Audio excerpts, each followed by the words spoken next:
The Hunger Games three-finger salute became the most prominent symbol of the Myanmar protests against a military coup. But what started as peaceful demonstrations with a touch of humor have turned into daily street battles as armed forces brutally crack down on protesters. We look through hours of footage to decode the symbols, the superstitions, and the groups fighting for Myanmar's democracy.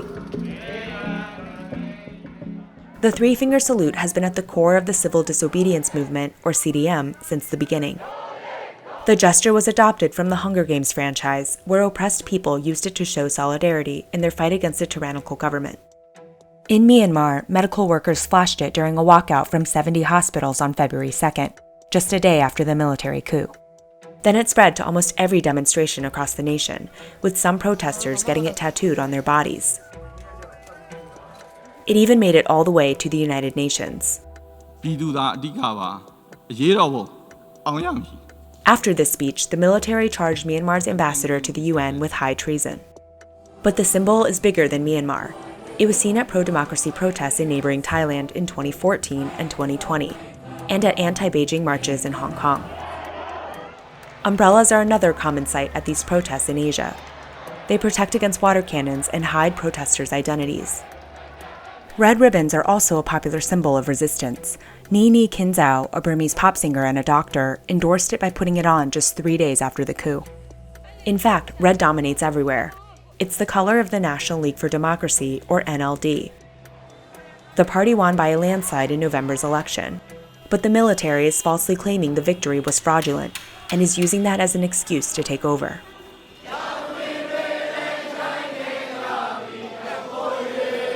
We even decoded the soundtrack of these rallies.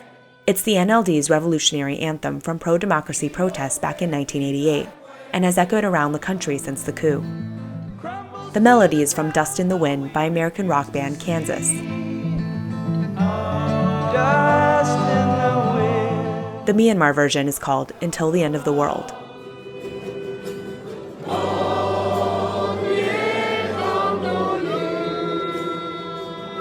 Protesters are also making a political statement with food. At this rally, bean sprouts were used to send a message.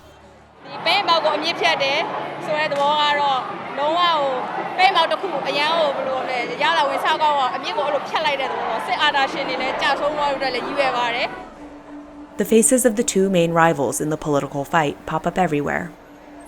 Aung San Suu Kyi, the country's former leader, hasn't been seen since the coup.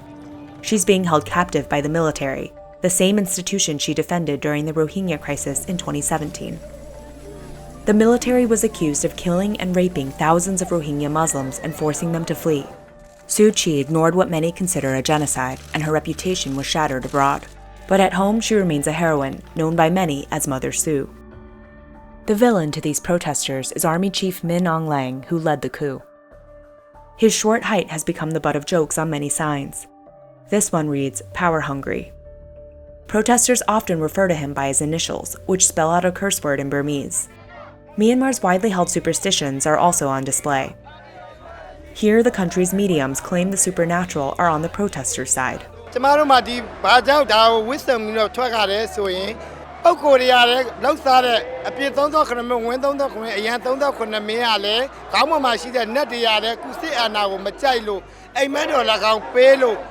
Protesters hang traditional sarong-like clothing called lungis across the front lines. Many here believe that police and soldiers, touching or passing under them, will lose their power and masculinity. And every night, people beat pots and pans, a traditional way of warding off evil and bad spirits. So far, hundreds of protesters have been killed and thousands arrested. But who are these people putting their lives on the line? A close look at the footage reveals that ethnic groups from across the country have joined in. That includes the Kachin from the north, Rakhine from the west, and Kayen from the east. Groups that have for decades been fighting the military for more autonomy. The largely Buddhist nation has even seen its monks and nuns take to the streets. Monks in particular hold huge influence. They joined pro-democracy protests in 2007, their robes giving the Saffron Revolution its name. But the military's brutal crackdown 14 years ago left many dead and arrested. Today, people know even monks aren't safe from being targeted by the military. Other groups on the streets include Myanmar's nascent LGBT community, and even rival football fans displaying a rare show of unity. Generation Z are mostly seen holding signs in English to draw international attention. They use humor, memes, and social media. This Facebook video shows young protesters blocking a four-way crosswalk by stopping to tie their shoelaces. Musicians, street dancers, and rappers have also unleashed their creativity.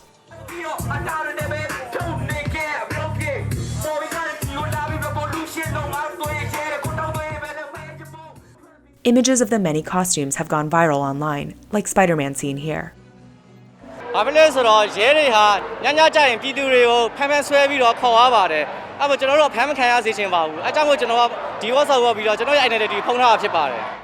This princess protest also attracted attention.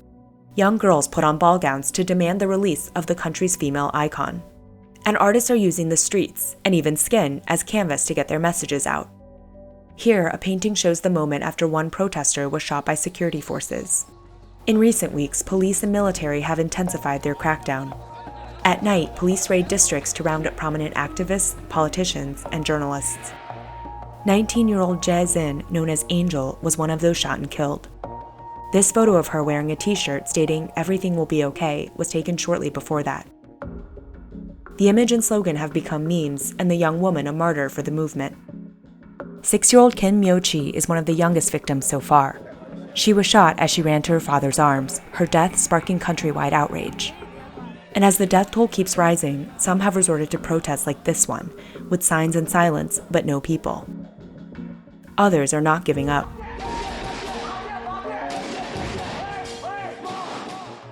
Protesters are desperate for intervention from the UN and international community. But so far, there's been little more than words and condemnation.